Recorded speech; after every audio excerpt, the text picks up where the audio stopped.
Today is our last day of the series on Ephesians, and we have one more Bible study that will be conducted on Wednesday at noon at Palm Springs and repeated again Thursday night here at 7 o'clock. Now, if you've been wanting to figure out Ephesians, I would encourage you actually still to come to the last one, because it's actually going to be a review of the 5 chapters with some new additional information. But if you just said, hey, I got time for at least one, I would make it this one this week, number 6, because you will get a bit of a crash course in Ephesians, but I think it's going to be helpful for you to understand this book. I'd encourage you to continue to read into Ephesians and ask questions. It's a difficult book, a tough read without some insights into what some of these key theology that we learn in this book, okay? So with that aside, I also wanted to remind you that, and I'm only saying this publicly so I get it done, I'm going to turn this series of Bible studies into videos as well, because I think foundationally you may want to refer to them yourself when you have questions about this book, and I want to make that available to everybody as well. Okay, house cleaning done. Anybody ever seen that movie that came out pretty recently, Hacksaw Ridge? Anybody seen that? Nobody's admitting that they watch movies, war movies. Well, I saw it. Okay, I'll tell you right now, I saw it. And I was actually very compelled to see it because of the storyline. It's about a conscientious objector. And it turns out, though, that it's got some of the most gory, bloody scenes you've ever seen made in a movie. If you've ever seen the opening to Saving Private Ryan, where bullets and bodies are flying every place, it's even worse than that in those very parts. And there's nothing funny about that, but while I was watching the movie, my wife comes out for a snack for me, and she's got some sushi.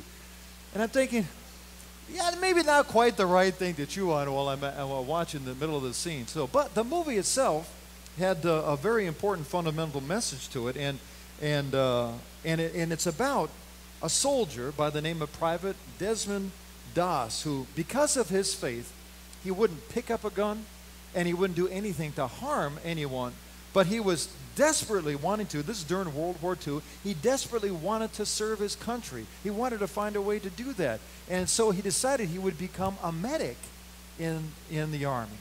And there was a ton of resistance because they all considered him a conscientious, well, he was a conscientious objector, and they thought he was spineless and gutless, so he had all this very difficult time being accepted by his unit.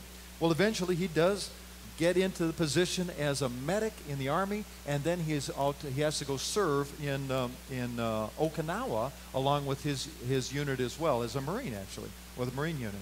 And while he's there, on Okinawa, there was this horrific battle for this particular ridge, and it's going back and forth, and one of the times during this battle, the American forces were just getting kicked right and left, and they had to retreat. Well, in the midst of the retreat, they were in such a hurry, they left behind many of the soldiers that were there. And the only one that stayed was this Private Doss, this one medic who they thought was a chicken for not wanting to pick up a gun and shoot anybody. He's the only one that stayed behind. It's a true story, and while there's still heavy fire going on and patrols all over the place, he retrieves 78 American soldiers by himself, and he lowers them down over this ridge to safety. 78. He was awarded the only conscientious objector that was actually awarded the Medal of Honor by the president. So, a true story. The man is an incredible hero, and in every sense of the word.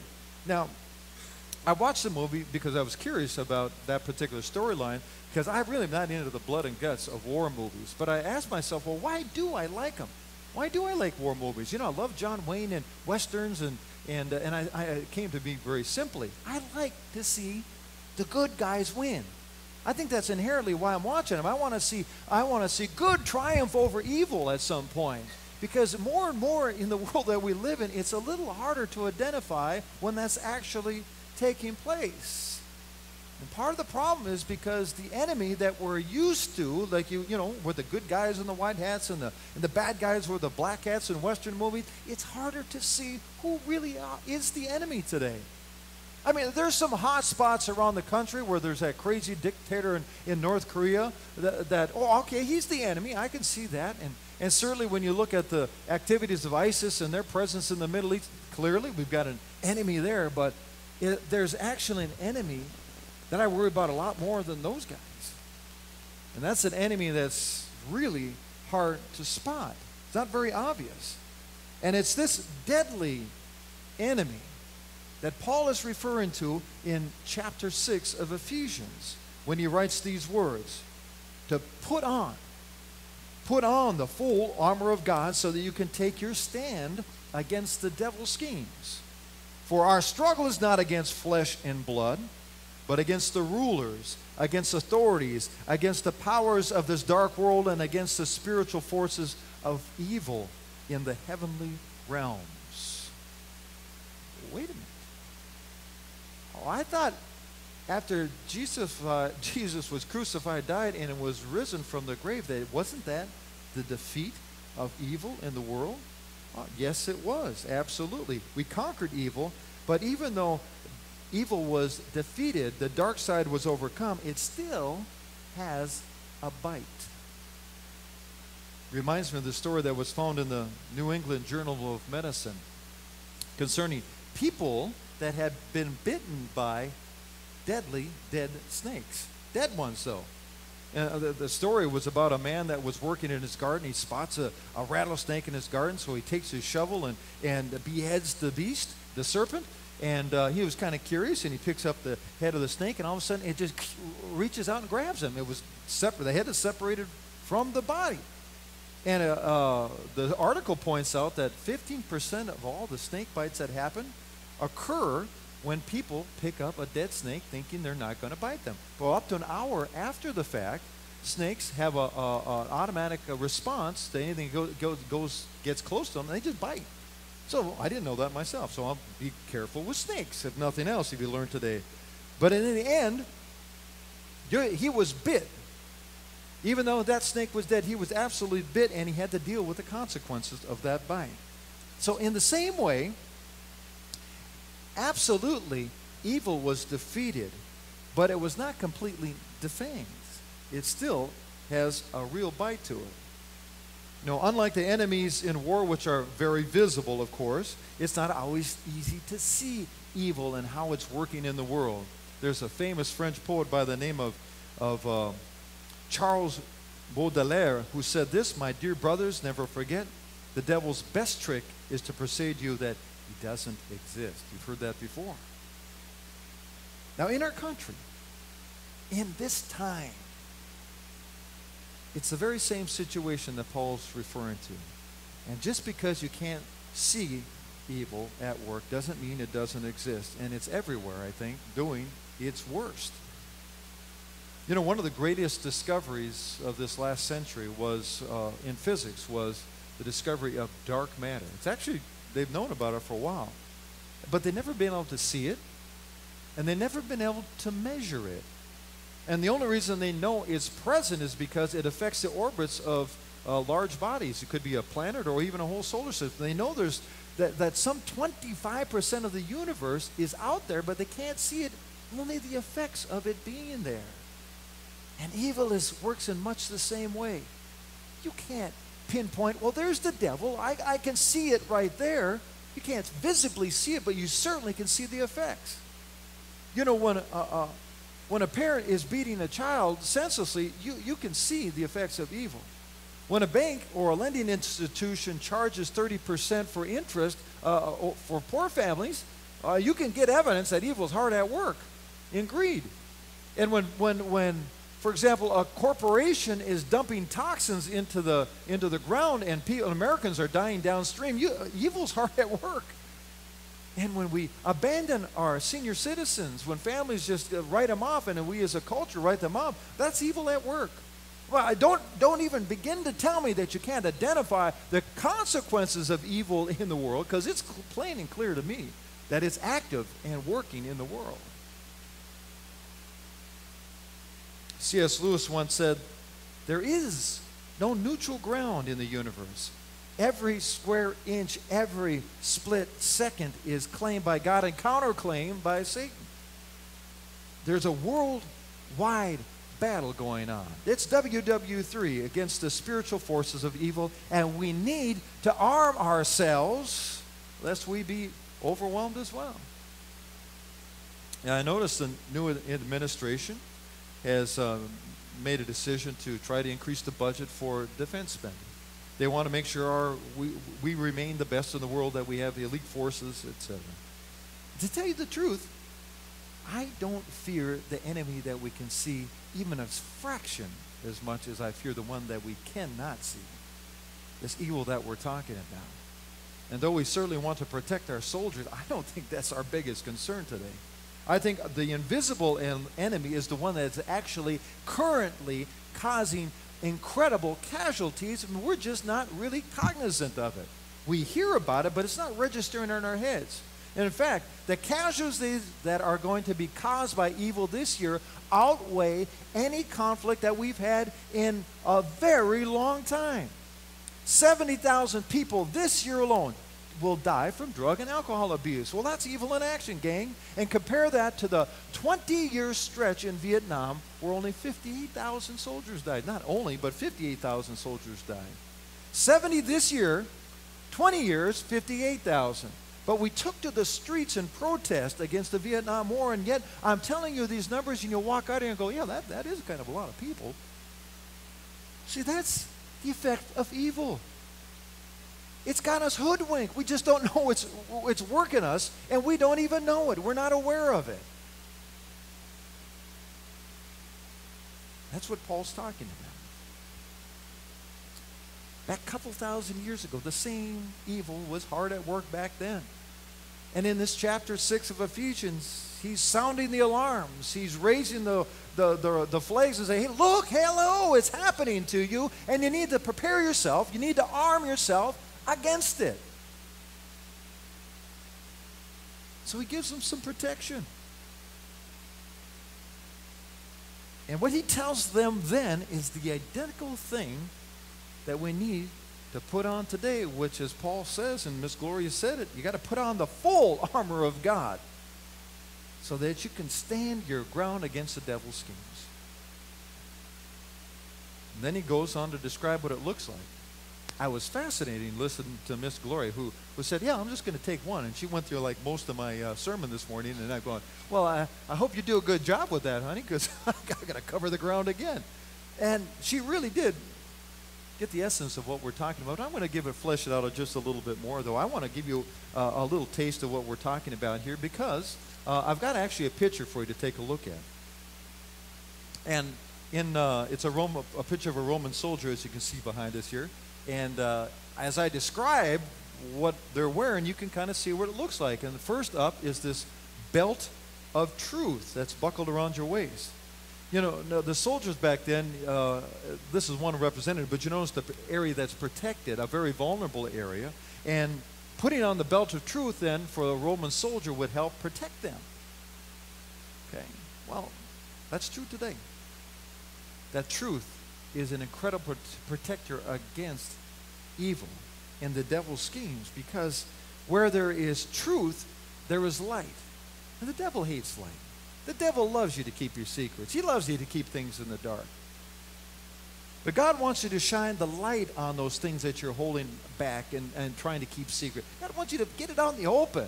Truth opens up and keeps the devil at bay. And the second thing we're going to look at is that protective armor that's right around the body, right here, that protects the heart and the lungs, really the core of our bodies. It's called the breastplate of righteousness. Now, the core to living faithfully, is living righteously, which means what? It means right living. It means being obedient to God. It means taking care of people. It means doing the right things, right? That's what it is to put on that armor of God that is the breastplate of righteousness. It also means abandoning old habits. You know, often I call you up here during communion, almost every time I say, listen, leave all those things that are going wrong in your life. Leave them right here. I mean, in essence, we're leaving them at the foot of the cross, and I know some of you take that step. You do. You leave them right here. But then we pick them back up again. We do our best to get rid of them, but then we'll go ahead and just stop back. I guess when church is over, you sneak back in here and grab them again, and you start doing it again. Well, here's what happens when you do that. You're exposing yourself. You're putting chinks in your armor when you're picking up the bad habits. What God calls us to do is to live in our faith and adorn ourselves with the breastplate of righteousness, good living, obedient living, and then we're protected. The core parts of our bodies are protected from assault. Paul also says your feet should be fitted with the readiness that comes from the gospel of peace.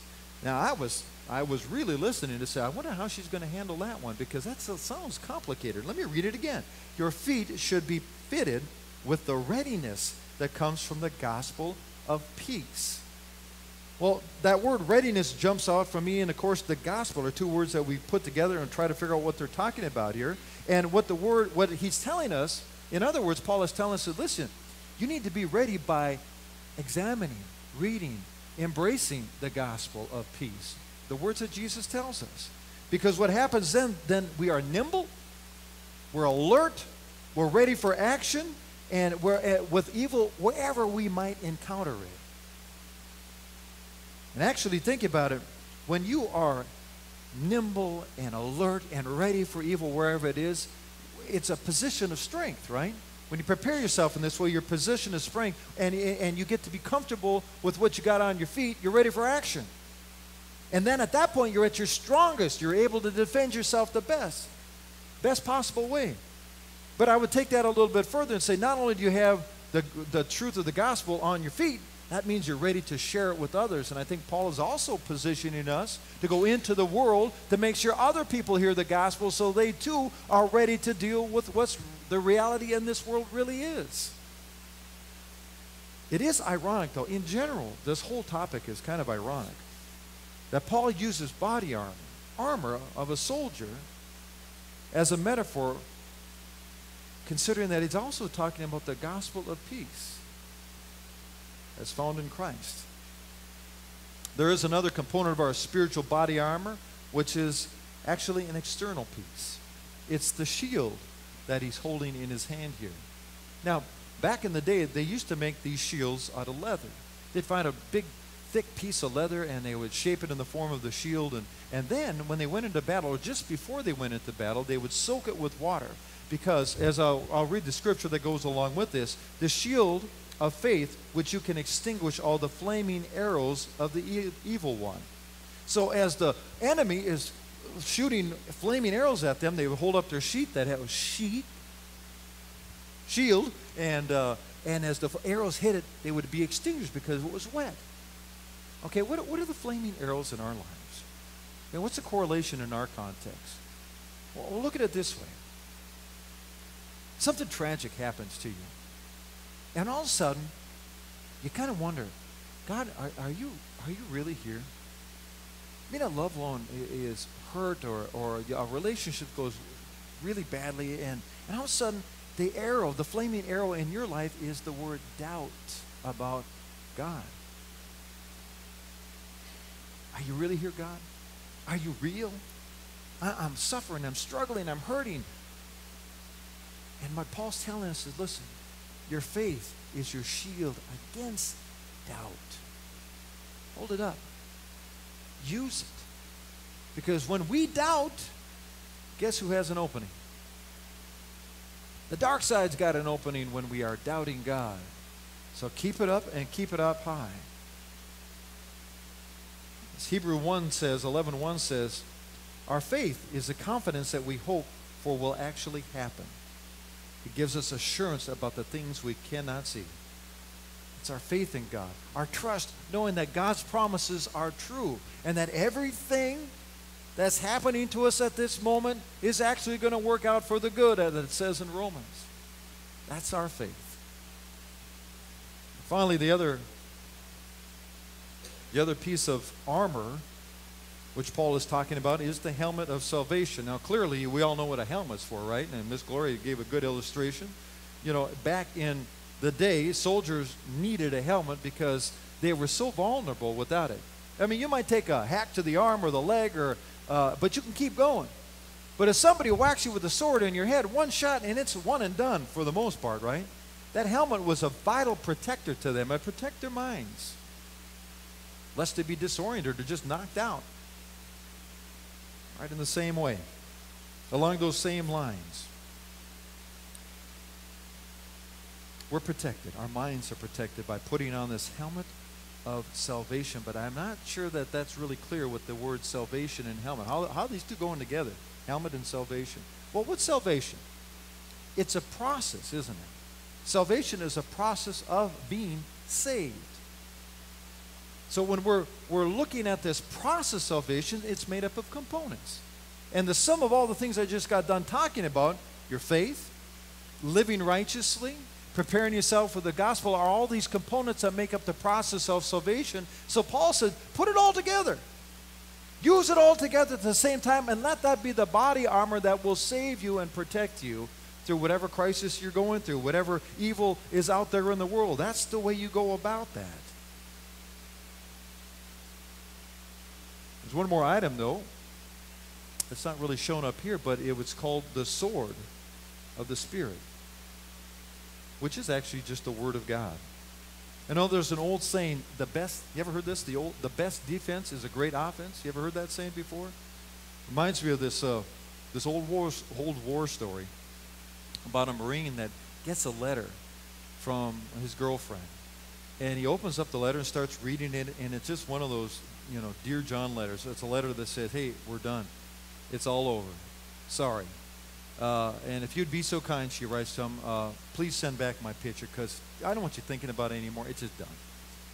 Oh, poor Marine is crushed. He's humiliated. The thought that she would want his picture back, and he thought, well, I might be down, but I'm not out. And so he has this idea. He goes around to all his buddies, finds 25 of his other buddies in the unit, and he asks them, hey, can I get a picture of your girlfriend? I got something I got to do here. So he takes all the pictures from his buddies, and he stuffs them in an envelope, and he takes the one picture of his girlfriend, puts it in there well, and then writes in a letter, and he says, sorry, there was a lot of pictures, and I couldn't remember which one was you. So please take yours out and send the rest back. A great defense is a great offense. The Word of God is a powerful weapon. It's a fantastic offensive weapon against the dark side. And it's the weapon of choice that Jesus used when he was being tempted in the desert. Every time the devil would tempt him, he started the phrase, he returned the assault with these words, it is written. In other words, he went to the gospel for his power against evil. That was his sword, his strength. Think about a weapon like that. If you're going to be a swordsman, you got to practice, right? You just can't have it. You actually have to know what to do with it. And the same thing with the gospel, the Word of God. You have to read the Bible. You have to understand what the Word is before it becomes powerful in your hands. It's meant to be used for good to help protect you, but you have to pick it up and use it. Practice makes perfect. Well, I know some of you came here today in full body armor. You're good to go.